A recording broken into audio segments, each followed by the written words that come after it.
It's a night at the Boston Baked Theater, of course. That's a new showcase for offbeat comedy in Boston that's short on glitz and glamour, but long on laughs. Marcus Jones has our story. Well, he comes from Massachusetts and he's kind of bland. The Duke run, the Duke run. He wants to move to... Be it a song about Governor Dukakis running for president, or a commercial for the New Testament, at the new Boston Baked Theater in Somerville, nothing is sacred. This crowd is covered with 3 of the toughest stains there are.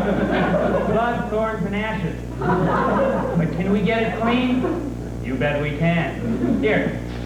Wash this half in a leading brand, and this half will wash in New Testament. The Boston Baked Theater is the latest incarnation of comedy theater in this area, a tradition that dates back to the Proposition in Cambridge and the Next Move Theater in Boston. To define us, people often have trouble, and it's called sketch comedy or theater comedy or improv comedy. We don't do as much improv as we do really sketch work, but that's how we're defined.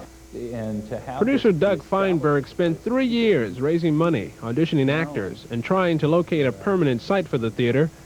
Last December, the theater opened on the bottom floor of this Elm Street office building in Somerville's Davis Square.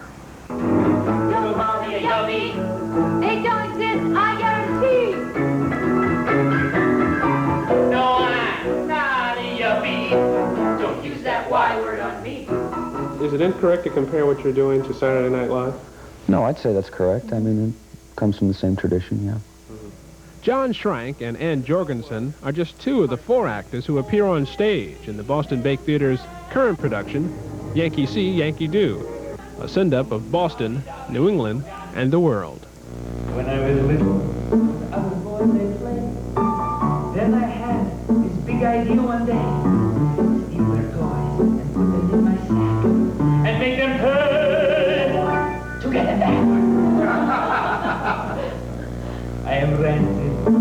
I am rotten. My moral judgment I have forgotten. Who am I? Now you are knowing I am the man from city throwing.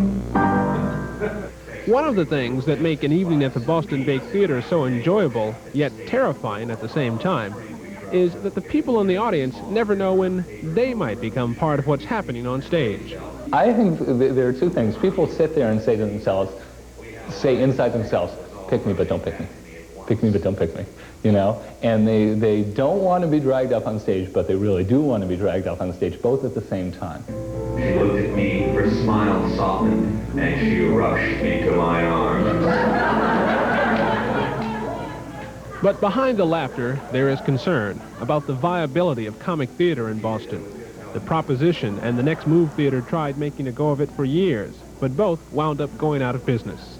It seems like artistically you could go for a long time coming up with new ideas. But as with anything, you have to watch the dollars. Is this something that might die out just as maybe some of these other theater companies did? I guess we'll see, won't we?